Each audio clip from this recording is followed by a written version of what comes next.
Hello दोस्तों। AP से इस तरह के सवाल बार बार किसी न किसी कॉम्पिटिटिव एग्जाम में पूछे जाते हैं। इस तरह के सवालों को हल करना बहुत आसान है। इसके लिए एक छोटा सा फॉर्मूला है। एपी क्वेश्चन में लिखा हुआ है एपी 10,7,4 डॉट डॉट डॉट का 30वां पद है। इसका हमसे 30वां पद निकालने के लिए पूछा है। एपी के लिए एक फॉर्मूला होता है छोटा सा, चलिए इधर देख लेते हैं।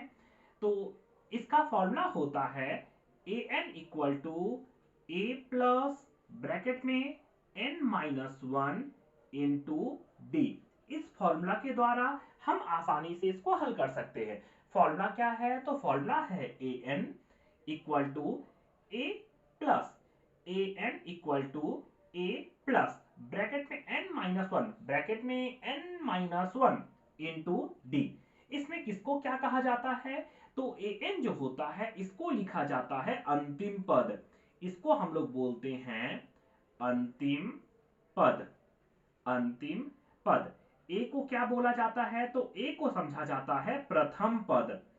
प्रथम पद, इसको हम लोग लिखते हैं प्रथम पद। मतलब ये ए पे लिखा हुआ है, इसमें सबसे पहला वाला जो दिया रहता है उसको बोला जाता है ए, मतलब प्रथम पद।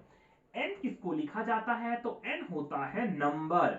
नंबर मतलब कितना पद है।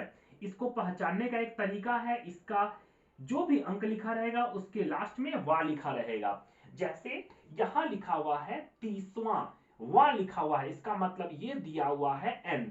और डी किसको बोलते हैं? डी बोलते हैं सार्व अंतर। इसको बोला जाता है सार्व अंतर, को हम लोग डी समझते हैं। मतलब सार्व अंतर मतलब सिंपल सा, किसी भी में दूसरा को पहला से घटा दिया जाएगा तो यही हम लोग का डी निकल जाता है। डी मतलब अंतर, दूसरा में से पहला को घटाना है। तो चलिए फॉर्मूला से एक बार इसको देख लेते हैं। ए एन का मतलब होता है अंतिम पद, जैसे कि 30वां पद, 25वां पद, ये हो जाएगा ए एन, मतलब अंतिम पद निकालना है क्वेश्चन के हिसाब से। ए किसको बोलते हैं? ए बोलते हैं प्रथम पद को, ये पहला जो दिया रहता है उसको बोला जाता है ए। एन किसको बोलते हैं? तो एन बोलते हैं नंबर को।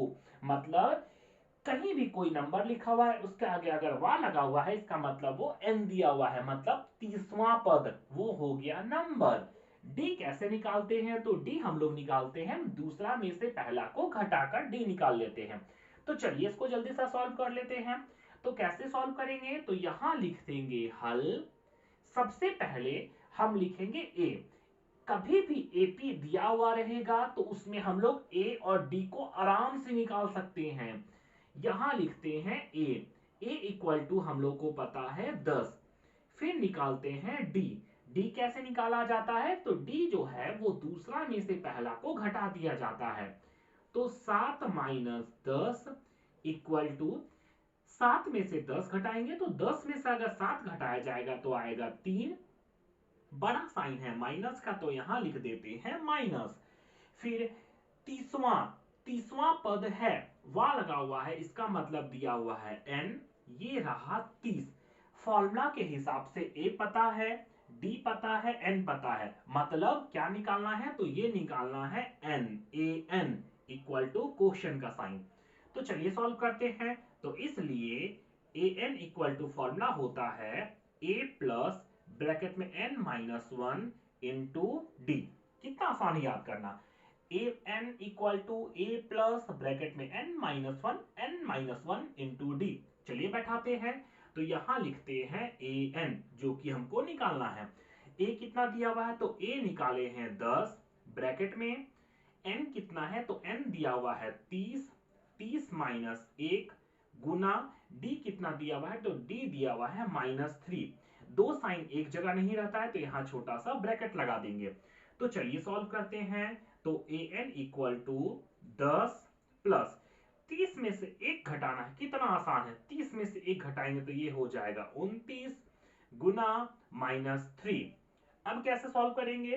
तो बॉडमास के हिसाब से सबसे पहले गुना किया जाएगा, 29 को 30 से गुना करना है। तो ए एन इक्वल टू 10 का 10, सबसे पहले गुना कर लेते हैं। 9 को 3 से गुना किया जाएगा, 3 9 27 के साथ हाथ में रहा 2, 3 दूना 6 और 2 कितना हो जाएगा 8। जब गुना करेंगे तो आगे का साइन को भी देख लेते हैं। इसके आगे है प्लस, इसके आगे है माइनस, प्लस माइनस होता है माइनस। अब क्या करेंगे, तो अब लिखते हैं an इक्वल टू 87 में से जब 10 घटाया जाएगा, 87 में से 10 घटाएंगे तो ये आएगा 77। बड़ा साइन माइनस का है तो यहां लगा देंगे माइनस। इसका मतलब ऑप्शन से हिसाब से इसका ऑप्शन हो जाएगा ऑप्शन नंबर सी -77। देखें, इस तरह के सवाल को हम लोग आसानी से हल कर सकते हैं।